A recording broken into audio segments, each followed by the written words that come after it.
Hello, Virgo. Welcome to the Plaid Sheep Oracle. Oh, Virgo. I think you are going places. Or, and that might or might not be literally. Your card is the joy of right now. And literally, not, in the sense of the joy of the present moment and be in the present moment, but the joy of now, where we are here. April 2025, if you're watching this when I post it.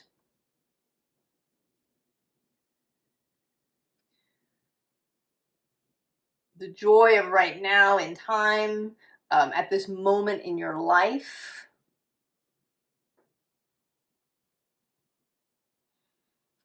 There's an upwelling.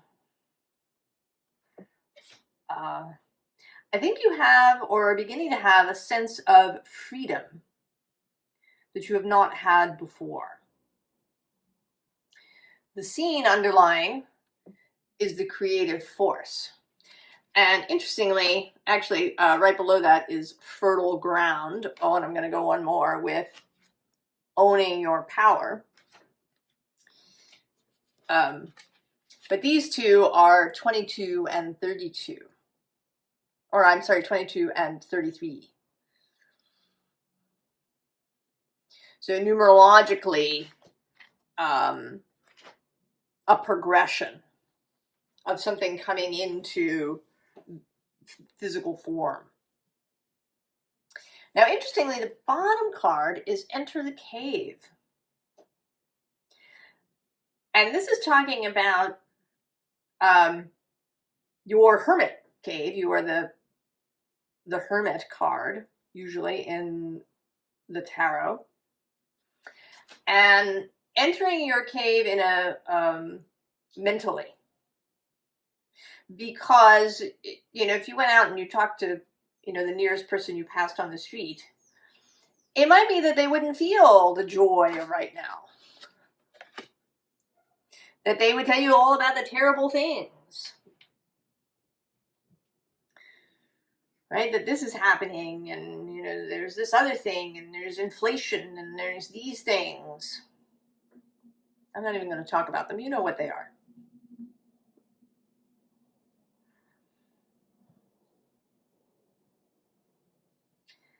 And you do not want to engage with that.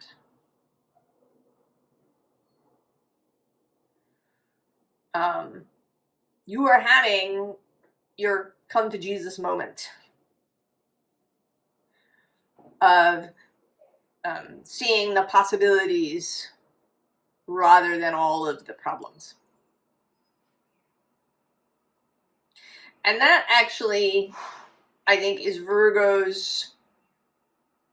one of Virgo's highest expressions.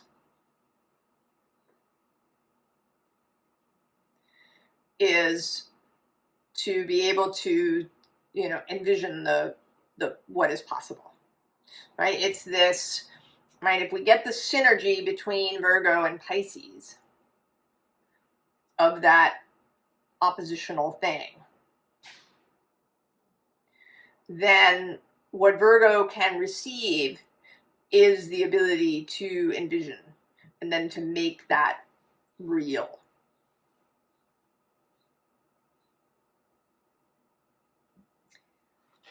So we have the Fool. And right around the Fool, we also have Death. Oh, and we have the Ten of Aether. And actually the Devil and the Emperor going on under there. And then at the bottom of the deck is Judgment.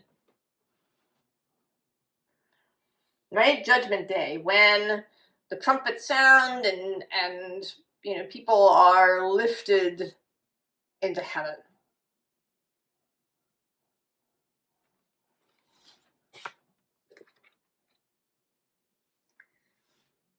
And I myself have been thinking about all of the positive ways that some of the difficulties that we're having now could turn out.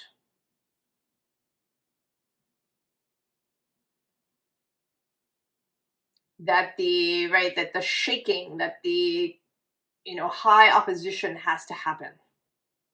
We're so adaptable as a species that we can kind of live in the gray, right? And it's okay, right? It's okay. We desperately don't want it to be worse. So we're prepared to live in just the okay. And I think that you are seeing that this is not necessary. That there is this creative force that you and everyone has access to. Right, here you are. This is your court card, the Knight of Fungi, the Knight of Pentacles. And he seems, to have a magic mushroom that makes more mushrooms as he goes.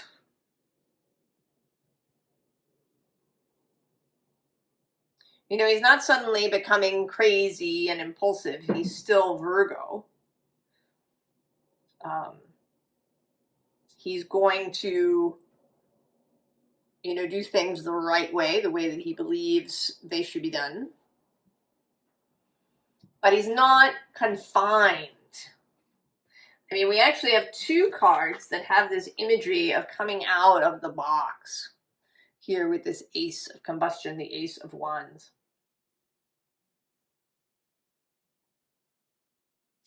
And I think you're saying that although there is this Enter the Cave card, this suggestion that you really take care of yourself, to keep yourself nourished. We have that expression, preaching to the choir, but the choir needs to be preached to. They need that steadying, that reminder. It's why liturgical calendars have all of these days, saints' days and other kinds of days.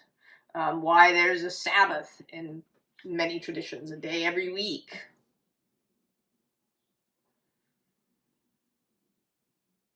Right? It's like a touchstone. It's a a way to remind yourself, right? The creative force, the fire, the innate power. We are adaptable, and we're also really relational, right? We're a relational species. We live in groups. And we have needs that are satisfied only by other people. So it's really easy,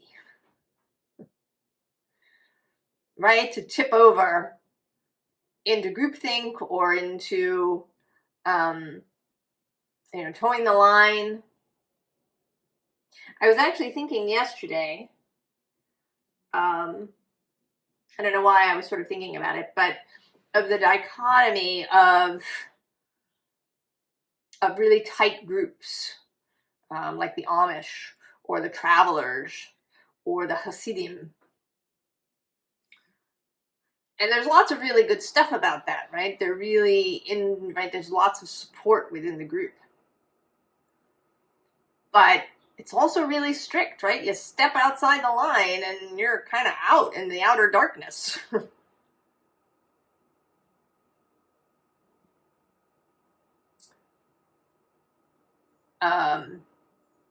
I think, a more ideal version of that, if the whole group was more secure in itself, it would not be so fearful. And people could have other ideas.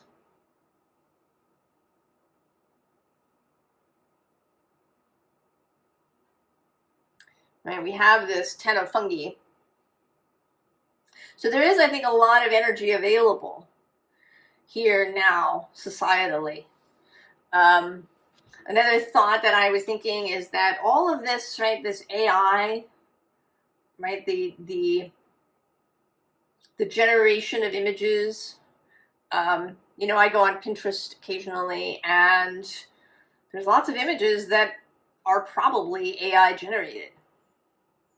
You know, even of products, right? That, you know, chair that looks like it's made of oyster mushrooms. It's really cool. Doesn't exist in reality. It was, you know, AI was given the task, make a chair that looks like an oyster mushroom. And I think that maybe one of the possible consequences of this is that actual real world experience is going to become preferable. Once you don't know that something is real, once you cannot trust anything that shows up digitally, what are you going to do? You're going to seek out real world experience. You're going to seek out live music. You're going to seek out actual people to hang out with. You're going to go places and touch soil and, you know, see real birds flying through the sky. So that there may be a way in which we have to reach a kind of crescendo, a peak, before we can turn and make a different choice. I personally do not think that anything is inevitable. I know there are those who say that some things are inevitable, transhumanism, humans and technology melded into one, AI all over the world like a rash. But I don't think that anything is inevitable. And we have the Empress here. Creative force. Life force. That is available to you, especially now.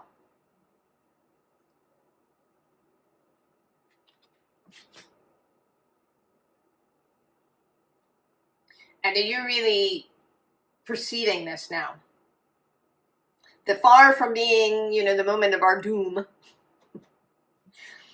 that where we are now is a place of enormous potential.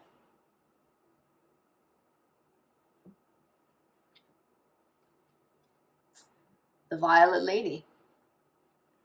I feel like she came out kind of for me because I was having this vision of a gown made out of an ivory colored silk with violets embroidered on it.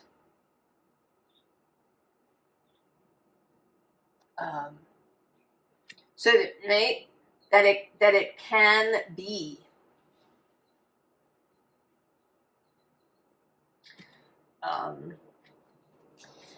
The Masks card is interestingly coming out as a little bit of advice to be discerning. That is certainly one of your qualities, Virgo, discernment. To be discerning about where you really express your power, where you express your vision. Right? This is kind of this enter the cave feeling. We also have this eagerness card. You know, and she is, right, she's sort of semi-concealed a little bit, right, behind all of these flowers. And then actually we have this determination, which is floral in nature. So a kind of gentle approach. This is not about, you know, demolishing things, burning things to the ground.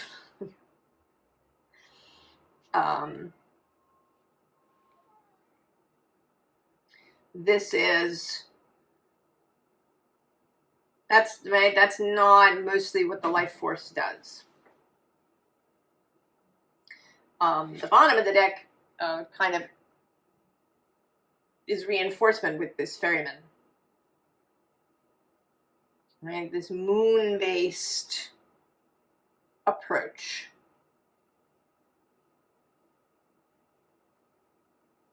Gentle, soft, imaginative. Right here with this choices card. How you make your choices.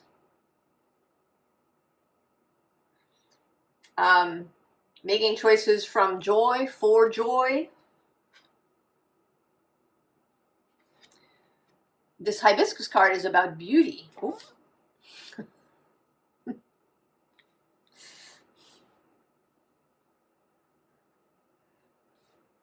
Passing through.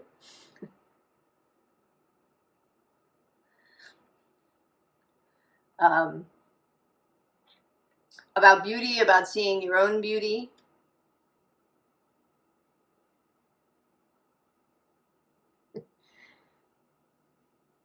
What are you doing? Are you going to sit down on the table? No.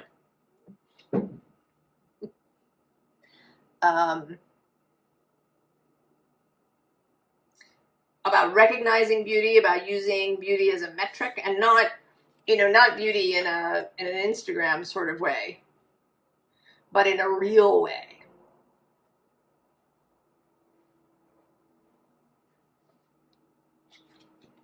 And then we have the wallflower, the second image of getting out of the frame.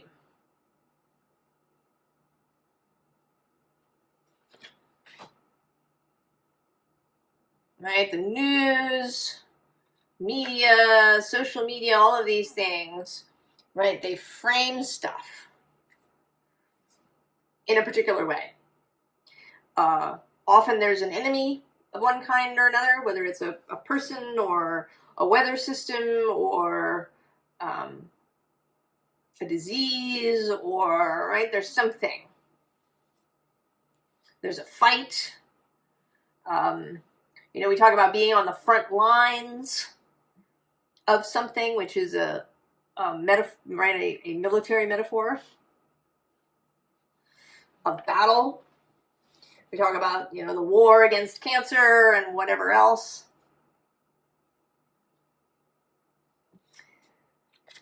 Suggestion here.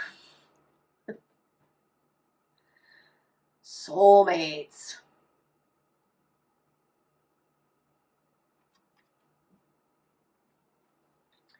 Choosing to see where you are compatible rather than incompatible.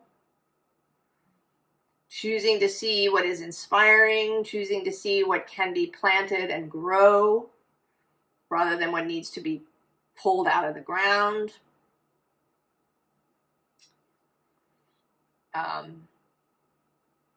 Right, more like theories of, permaculture and regenerative agriculture and no-till agriculture, rather than, sort of industrial monocropping.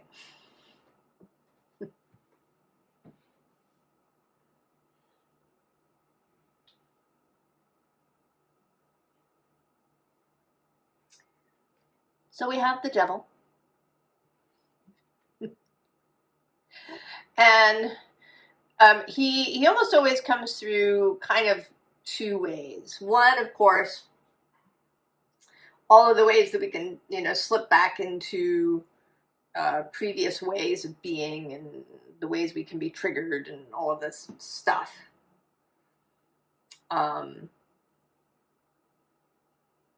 But also the ways that we can be in opposition to the status quo.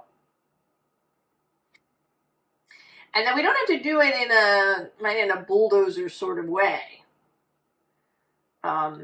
He does have both the Nine of Wands, which is kind of, right, like reaching the end of something. We cannot do this the same way any longer. And then the bottom is the Six of Cups, which often talks about the past.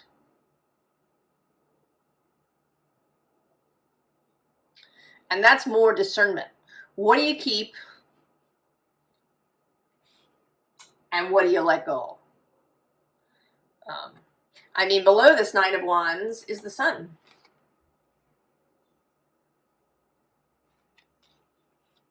So if you can, you know, see everything that's happened so far as strength building, right? This Nine of Wands person, he doesn't really look exhausted. I mean, you know, maybe a little tired, but he's sort of exultant, right? To exult in all that you have been and done. To celebrate it. All of it. Every last, you know, mistake and every last triumph. All the ways that you fought and won and all the ways that you loved and won. Everything. To exult. To appreciate. And then we get the new. We have here the Ace of Cups and the Ace of Swords. And right between them is strength. So strength and courage will be required. But, you know, he's not, right, he's not forcing the lion in any way. Right? He and the lion are partners.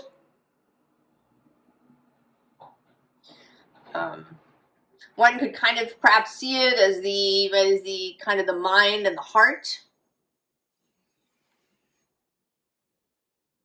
able to act together, to be in concert, to be in communion, to be in resonance, coherence. And that brings us to justice, alignment, homeodynamism.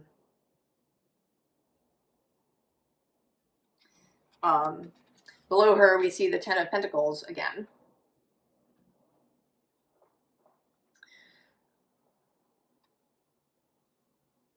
So there is a group thing.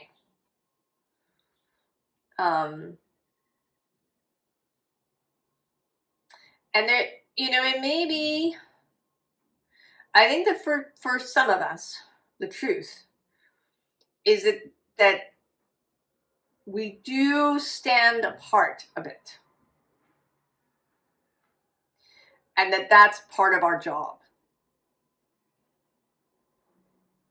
Is to be able to enter the cave, to keep a slightly detached perspective. Below that, we see death. Oh, and the Magician. Right, so there's all this, you know, in the underneath, there's all this power. The creative power of the universe. I mean, we've had the Empress, we've had death, justice, the Magician, the Devil, the Sun, the Fool.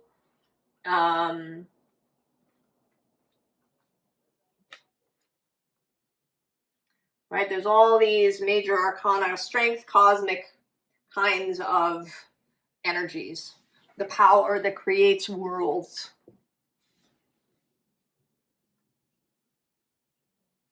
The underside here is the Seven of Cups. So the continued making of choices. Right? Not homeostasis, homeodynamism. Right? The ability to come back to center.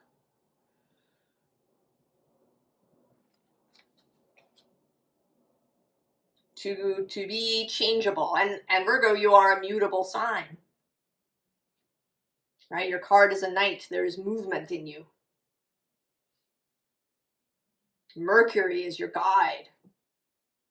He's just re-entered Aries. He doesn't quite... he exits his shadow zone on the 26th, I think, 25th or 26th of April. And then he's out.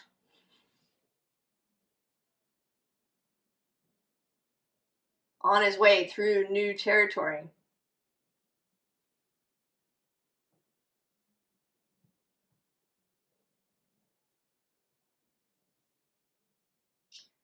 So this is sort of a little progression. We have the Five of Pentacles, sort of Oliver Twist. Right, the idea of you know, being abandoned, rejected, lost, in lack. And then there's the moon. A period of mystery, of darkness, of seeing things in literally a different light. Things look very different in moonlight than in sunlight, in this reflected silver light.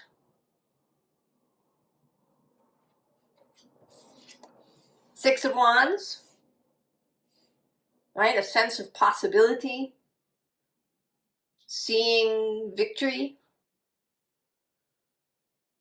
that this can be, this vision you have can be. And then the Queen of Wands, right? The vision happening. And coming into a place where you move from inspiration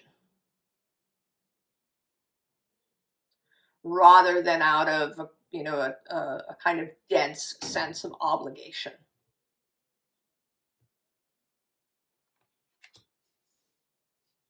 Now we saw three of the aces, Wands, Cups, and Swords. And this third tarot deck didn't show up. So I went looking for the Page of Pentacles in it. And I found it. There it is. It's like the star. Between the Hermit and the Hanged Man. Between you and Pisces. Right? The nodes are moving through Pisces, Virgo. This is a moment for the real learning and embracing of the synergy between these two energies.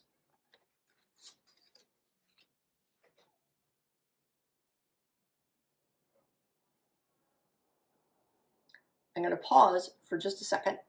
I'll be right back. I'm back. Had a little cat issue to take care of, but we're good. So, formal advice. Two of Cups. Friendship. The possibilities of working together. Both literally with other people, with people you care about, other people that are in this tribe of ours. Also, the synergy of Pisces, Virgo, and of other oppositional synergies in your own chart, perhaps. Because right below here we do have the Knight of the Blues, the Knight of the Cups. That is Pisces court card. And below her we have the Star.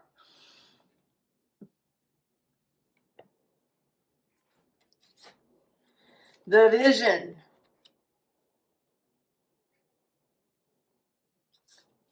The bottom is the Fool, of course. And this fabulous, right, musical Fool.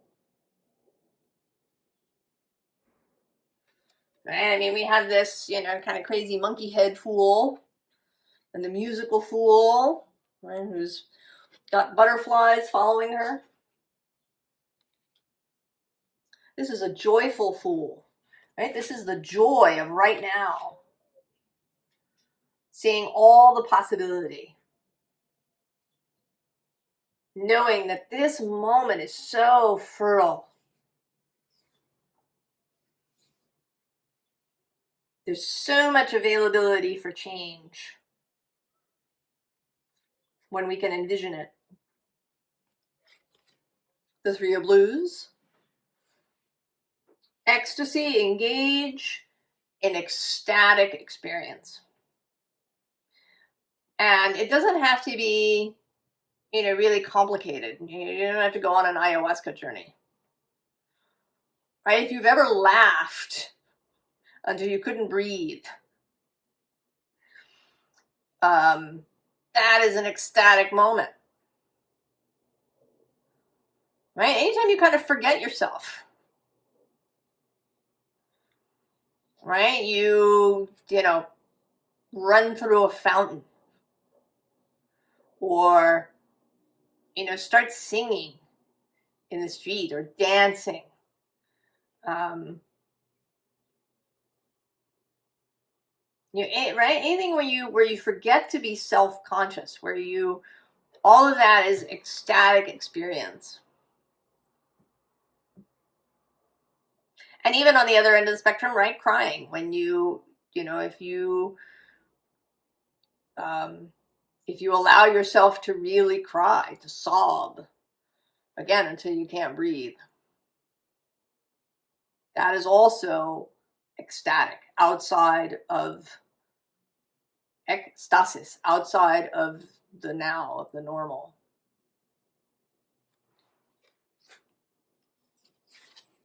Passion.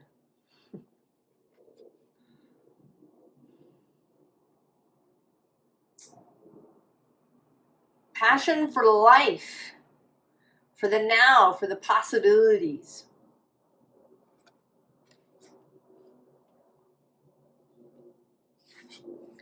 Page of Roots, Page of Pentacles. A willingness to have beginner's mind, to learn new things.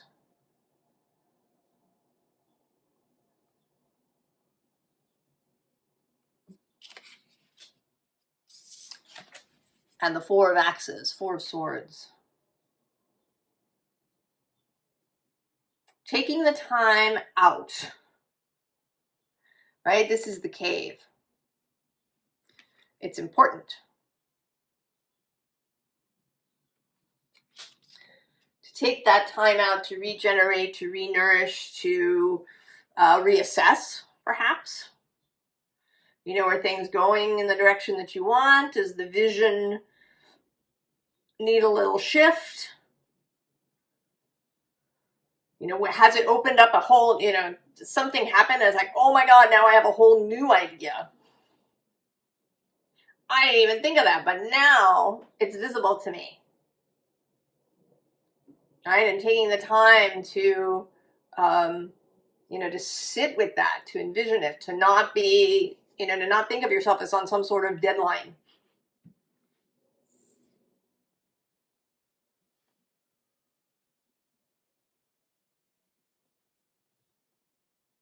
This is an enormously open moment for change and creation, Virgo. And I think you can really see it. Or if you can't, that is going to become available to you. And this is absolutely confirmation and encouragement to do this visioning, to be optimistic, to go walking around like the sun. I mean, who cares what anybody else says if they think you're foolish or gullible or anything else? You are walking around in your cave. Right? Knowing what is true. Feeling the life force coming up through your feet. Right? Being the Empress. Allowing the soil of yourself, the earth of yourself, to be generative. I hope that you're feeling this, Virgo, and that it's really exciting. I think the possibilities are amazing. I wish you all the very, very best, Virgo. And I will see you next time. So long.